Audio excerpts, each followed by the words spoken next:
প্রিয় বন্ধুগণ, পবিত্র শাস্ত্র বাইবেল আমাদের অনেক কিছু বিষয় থেকে পৃথক থাকতে বলা হয়েছে এবং পবিত্র শাস্ত্র বাইবেলে ঈশ্বর কিছু কিছু বিষয়কে এত ঘৃণা করেন যেগুলো ঈশ্বর একদম পছন্দ করে না। এবং খ্রিস্টীয় বিশ্বাসীরা বা যারা ঈশ্বরকে অনুসরণ করে, যারা বাইবেল অনুযায়ী জীবনযাপন করে, তাদেরকেও বাইবেল শিক্ষা দেন যেন আমরা এইসব বিষয়গুলি থেকে পৃথক থাকি এবং নিজেদেরকে দূরে রাখি। তার কারণটা হচ্ছে কি, কেননা স্বয়ং ঈশ্বর চান না যেন আমাদের জীবন কোনো মন্দ বিষয়ে যায়। আর এই জন্যে তিনি কিছু কিছু জায়গাতে বাইবেল আমাদেরকে নিষিদ্ধ করেছেন। প্রিয় বন্ধুগণ, আজকে এমনই এক আমরা বিষয় নিয়ে এসেছি যেটি খুবই গভীর বিষয়, খুবই গম্ভীর বিষয়, যেটা আমাদের প্রত্যেকের জন্য জানা প্রয়োজন। প্রিয় বন্ধুগণ, আপনি কি কখনো ভেবে দেখেছেন বাইবেল কেন মূর্তি পূজা থেকে দূরে থাকতে বলেছেন? বাইবেল কেন মূর্তি পূজা নিষিদ্ধ করেছেন? বা বাইবেলে কেন মূর্তি পূজাকে নিষিদ্ধ করা হয়েছে?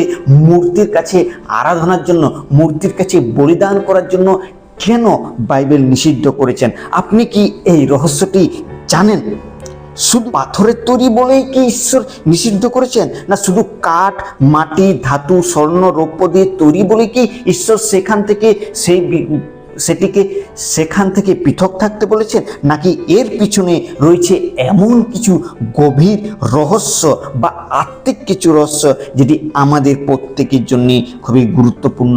প্রিয় বন্ধুগণ, আজকের এই ভিডিওটিতে আমরা বাইবেলের কয়েকটি গুরুত্বপূর্ণ পদ এবং কয়েকটি বিষয় নিয়ে আমরা আলোচনা করব। বাইবেল কেন মূর্তি পূজাকে নিষিদ্ধ করেছেন? মূর্তি কি সত্যি ঈশ্বরের বিকল্পিত কিছু বস্তু হতে পারে?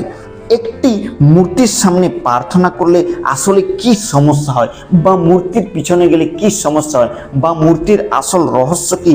আজকের আমরা এই ভিডিওটিতে আলোচনা করব। তাই ভিডিওটি শেষ পর্যন্ত অবশ্যই দেখুন, কারণ শেষের যে বিষয়টি রয়েছে সেটি হয়তো আপনার হৃদয়কে পরিবর্তন করতে পারেন এবং একটি গুরুত্বপূর্ণ আত্মপরীক্ষার বিষয় আপনার জন্য হয়ে উঠতে পারেন। তাই ভিডিওটি বিনা স্কিপে শেষ পর্যন্ত দেখুন এবং ঈশ্বরের আশীর্বাদকে লাভ করুন।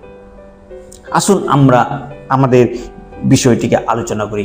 পবিত্র শাস্ত্র বাইবেলে ঈশ্বর মূর্তি পূজাকে বিশেষ করে ঘৃণা করেছেন। আর এই ঘৃণার বিষয়ে কারণটাও রয়েছে, কেননা ঈশ্বর তিনি হচ্ছেন সৃষ্টিকর্তা, আর ঈশ্বরের প্রথম কারণ হচ্ছে তিনি একমাত্র ঈশ্বর। আর এটি হচ্ছে মূল রহস্য, কেননা তিনি হচ্ছেন স্বয়ং ঈশ্বর। তার মহিমা, তার গৌরব, তার প্রভা তিনি আর কাউকে দিতে চান না। চলুন আমরা প্রথম বিষয়টিকে আলোচনা করি।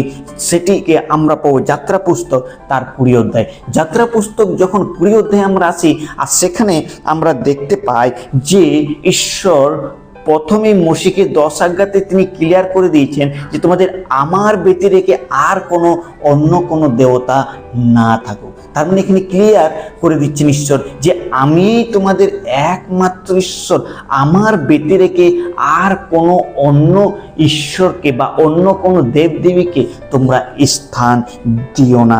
এরপরেই তিনি আবার বলেছেন যে তোমরা কোনো খোদিত প্রতিমা নির্মাণ করো না। অর্থাৎ ঈশ্বর প্রথমেই তিনি বলে দিয়েছেন যে মানুষের সামনে একটি সত্যকে স্থাপন করেছেন, সেটা হচ্ছেন তিনি স্বয়ং ঈশ্বর। কেন? তিনি হচ্ছেন জগতের সৃষ্টিকর্তা, তিনি হচ্ছেন নির্মাতা। তিনি গাছপালা, পৃথিবীতে যা কিছু দেখছেন, গ্রহ, নক্ষত্র এবং পশু পাখি, সমস্ত কিছু ঈশ্বর তিনি 6 দিনে সৃষ্টি করলেন এবং মনুষ্যকেও তিনি ঈশ্বর 6 দিনের মধ্যে সমস্ত কিছুকে সৃষ্টিকে করলেন।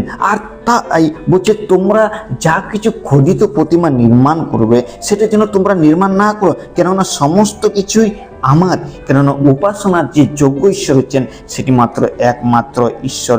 মানুষ যেন সৃষ্টিকে নয় কিন্তু সৃষ্টিকর্তাকে উপাসনা করে। মানুষ যে গাছপালা, পাহাড়, পর্বত এইগুলোকে সৃষ্টি করেছে, আজ মানুষ সেইগুলোকে উপাসনা করছেন, সেগুলোকে যেন আমরা উপাসনা না করি। আর এখানে হচ্ছে মূল সমস্যাটা লুকিয়ে রয়েছে। আজ বর্তমান সময়ে খ্রিস্টীয় বিশ্বাসীরা তারা আজ মূর্তি পূজার তে লিপ্ত রয়েছে। তারা একটি পাথর বা ধাতু বা কাঠ বা স্বর্ণরূপর বানানো ঘোরানো মূর্তির পিছনে তারা আজ যাচ্ছে। কিন্তু মূল যে সমস্যা হলো মানুষের হৃদয়ে যে ঈশ্বরের স্থানটা থাকা দরকার সেটি আজ দখল করে নিয়েছে মূর্তি। ঈশ্বর চান না আমরা তার পরিবর্তে কোনো সৃষ্টি বস্তুর উপরে নির্ভর করি। ঈশ্বর যদি চাইতেন যে তারা মূর্তি পূজা করুক বা মূর্তিতে বিশ্বাস করুক, তাহলে ঈশ্বর যখন সমস্ত কিছু সৃষ্টি করেছিলেন তখন নিশ্চয়ই তার চেহারা এবং তার জন্য যে মূর্তি যে প্রভাব সে মানুষকে দেখাতেন এবং তার মূর্তি তৈরি করতে বলতেন। কিন্তু সেরকম ঈশ্বর করেনি, কেননা ঈশ্বরকে আমরা কেউ কখনো দেখিতে পারি না। যদি আমরা দেখি তাহলে আমরা কখনো জীবিত থাকতে পারি না, বা ঈশ্বরের আকৃতি আমরা কখনো ধরে রাখতে পারি না। ঈশ্বরকে কোনো মূর্তিতে আমরা কখনো বন্দি রাখতে পারি না, এটি আমাদেরকে জানা দরকার। আসুন আমরা দ্বিতীয় বিবরণ তার 4 অধ্যায় 15 এবং 16 পদের দিকে একটু আলোকপাত করি। মোশে ইসরায়েলদেরকে প্রথম থেকে সতর্ক করে দিয়েছিলেন যেন তারা নিজেদেরকে কোনো মূর্তি বা প্রতিমার সামনে যেন তারা নিজেদেরকে না নিয়ে আসে, এবং তারা যেন সেই প্রতিমার সামনে না তারা আসে, এবং মূর্তি কোনো যেন তারা না তৈরি করে। কেন? তার কারণটা হচ্ছে কারণ তারা ঈশ্বরের কোনো দৃশ্যমান আকৃতি কখনো দেখেননি। এখানে একটি অত্যন্ত গুরুত্বপূর্ণ শিক্ষা রয়েছে, কেননা ঈশ্বর কোনো বস্তু নয়। ঈশ্বর কোনো বস্তু নয়, ঈশ্বর জগতের সৃষ্টিকর্তা, আর তিনি সমস্ত কিছুকে সৃষ্টি করেছেন।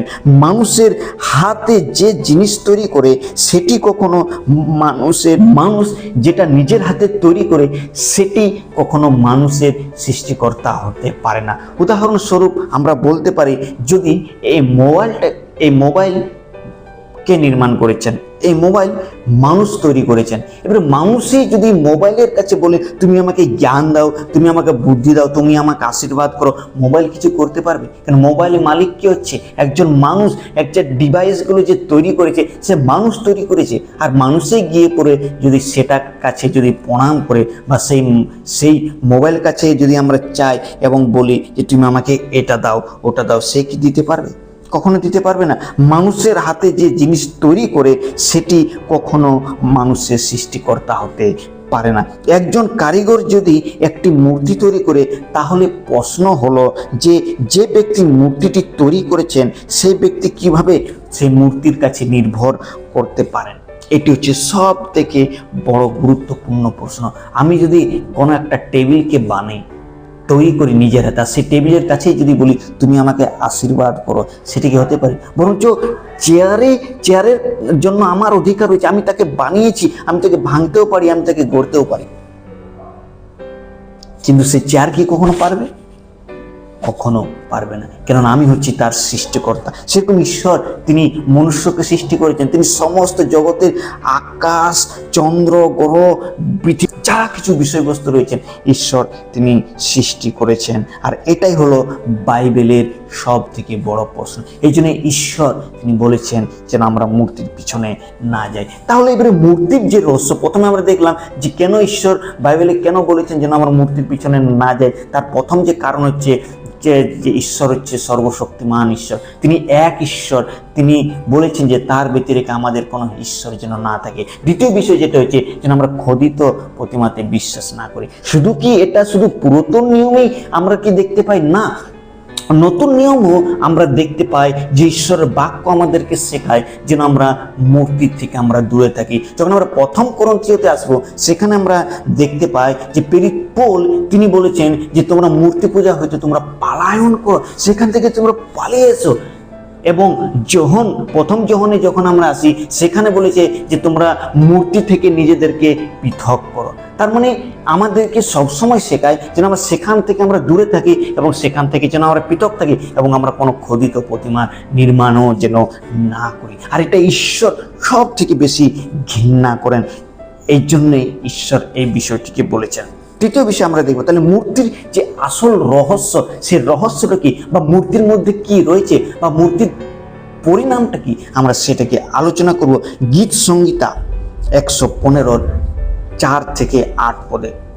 সেখানে খুব সুন্দর লেখা আছে একটি মূর্তিগুলোর সম্পর্কে, সেখানে বলা হয়েছে মূর্তির সম্বন্ধে বলা হয়েছে যে তাদের মুখ আছে কিন্তু তারা কথা বলতে পারে না, তাদের চোখ আছে কিন্তু তারা দেখতে পান না, তাদের কান আছে কিন্তু তারা শ্রবণ করতে পারে না, তাদের অষ্টাধার তো রয়েছে কিন্তু তারা বলতে পারে না, তাদের মুখ রয়েছে কিন্তু তারা বলতে পারে না, তাদের নাক রয়েছে কিন্তু তারা ঘ্রাণ করতে পারে না। মূর্তি একটা কি অসাধারণ এখানে ব্যাখ্যা এবং শিক্ষাকে দেওয়া হয়েছে। মানুষ যে মূর্তি তৈরি করে, মানুষ সেটিকে সাজায় খুব সুন্দর দিয়ে, রং করে এবং আকৃতি করে এবং অলংকার পরিয়ে রাখে, আবার তার সামনে গিয়ে ঝুঁকেন। এটা একটা আশ্চর্য বিষয় নয়? মূর্তি নিজে কথা বলতে পারে না, শুনতেও পায় না, চলতেও পায় না, সে মানুষকে উদ্ধার করতেও পারে না, কেননা সে হচ্ছে মূর্তি, সে কারো দ্বারা নির্মাণ করা হয়েছে, কিন্তু ঈশ্বরের দিক থেকে সম্পূর্ণ আলাদা। আর এখানেই আসে ঈশ্বরের সঙ্গে তার সম্পর্কের বিপরীত পার্থক্য। ঈশ্বর আমাদের সঙ্গে কথা বলে। পুরাতন নিয়ম আমরা দেখতে পাই ঈশ্বর আদম এবং হওয়ার সঙ্গে কথা বলতেন, এবং ঈশ্বর আমাদের কথাকে শুনেন। আমরা যখন প্রার্থনা করি, আমরা যখন তার সঙ্গে কথা বলি, তিনি আমাদের কথাকে শুনে এবং উত্তরকে দেন, এবং তিনি আমাদের সঙ্গে চলাফেরা করেন। কেননা হনকের সঙ্গে হনক ঈশ্বরের সঙ্গে গমনাগমন করেছিলেন এবং তিনি আমাদেরকে উদ্ধার করেন। আমরা যখন বিপদে রয়েছি, কষ্টে রয়েছি, দুষ্টতায় রয়েছি, এবং আমাদের পাপ থেকেও তিনি উদ্ধার করেন, কেননা আর তিনি হচ্ছেন জীবন্ত ঈশ্বর, তিনি জীবিত, এটি প্রমাণ করে। তাহলে মূর্তি পূজা যারা করি, বা মূর্তি পূজার যারা মূর্তির পিছনে যারা মূর্তি তৈরি করে এবং যারা মূর্তির পিছনে যায়, তাদের জীবনে কি বিপদটা নেমে আসে এবং মানুষ ধীরে ধীরে তার মধ্যে কেন মিশে যায়, তার কারণটা হচ্ছে লুকিয়ে থাকে। আপনি যাকে সবচেয়ে বেশি গুরুত্ব দিবেন, ধীরে ধীরে আপনি তার দিকে আকৃষ্ট হবেন। আপনি যদি কোনো মূর্তি, আপনি যদি কোনো বিষয়টিকে বেশি ধ্যান দিচ্ছেন, একটা জায়গায় হতে পারে আপনার গাড়ি, বাড়ি, ব্যবসা, চাকরি, আর সেইগুলোতে আপনি বেশি ধ্যান দিচ্ছেন, আপনি সেটার দিকে বেশি আকৃষ্ট হবেন।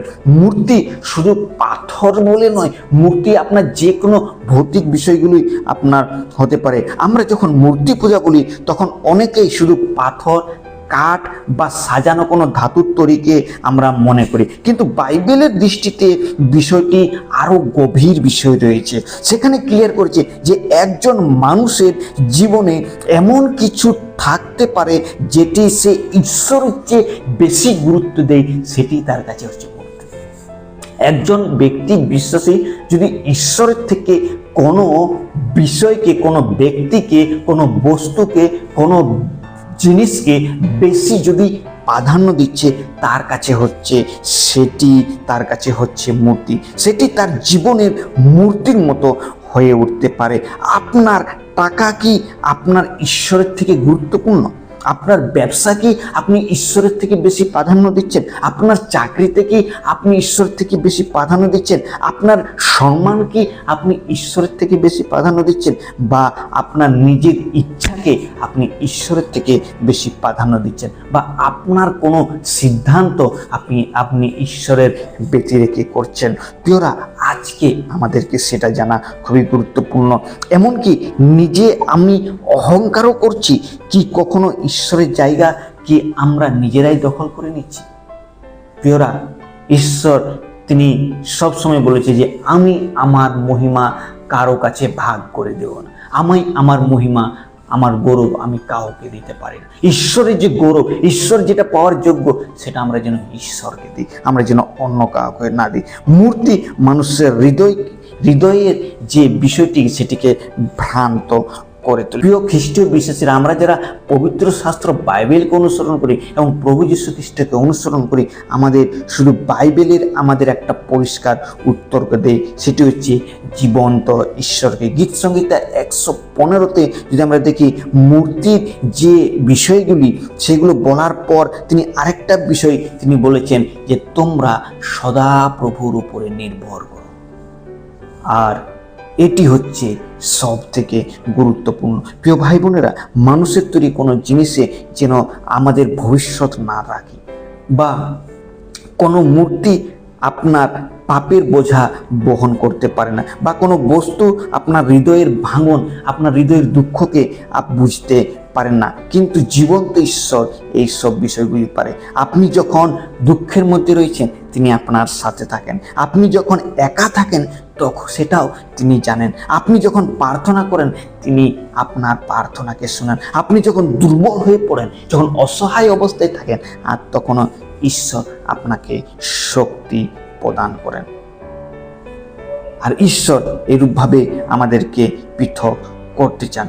তাহলে আমাদের উচিত কি, যেন আমরা সেই বাইবেলের শিক্ষা অনুযায়ী আমরা যেন প্রভু যিশুকে অনুসরণ করি। প্রভু যিশু আমাদেরকে যে শিক্ষাগুলি দিয়েছে এবং পবিত্র শাস্ত্র বাইবেল যে শিক্ষাগুলিকে দিয়েছেন সে শিক্ষা অনুসারে যেন আমরা জীবনযাপন করি। প্রভু যিশু আমাদেরকে কোথায় নিয়ে যেতে চান?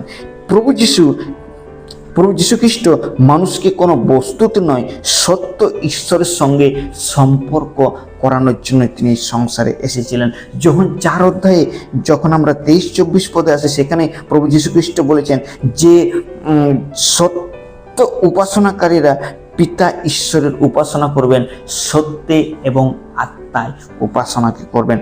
অর্থাৎ সত্যিকারের যারা উপাসনাকারীরা রয়েছে, যারা সত্যিকারের ঈশ্বরের উপাসনা করে, তারা কোনো ভৌতিক বস্তুতে নয়, বা কোনো দৃশ্য বস্তুতে নয়, বা কোনো স্থানে নয়, বা বহিঃকোণ রীতিরেওয়াজে নয়, কিন্তু তাদের উপাসনা হলো অন্তঃকরণ থেকে এবং হৃদয় থেকে। আপনার হৃদয় কাকে সর্বোচ্চ স্থানকে দিচ্ছেন? আপনার জীবন কাকে আপনি সমর্পণ করছেন? আপনি কার উপরে নির্ভর করছেন? সেটি জানা খুবই গুরুত্বপূর্ণ বিষয়। প্রিয়রা, আজকে আসুন আমরা নিজেদের হৃদয়ে পরীক্ষা করি। প্রিয় বন্ধুগণ, আজকে আমরা যারা খ্রিস্টীয় বিশ্বাসীরা রয়েছি, আজকে আমরা নিজেদের জীবনকে পরীক্ষা করি। আমি অন্য কাউকে আঙুল তুলতে বলছি না, আমি অন্য কাউকে জাগতিক মানুষকে আঙুল তুলতে বলছি না, কিন্তু যারা আমরা বাইবেলকে অনুসরণ করি, আসুন আমরা আমাদের নিজেদের হৃদয়ে পরীক্ষা করি।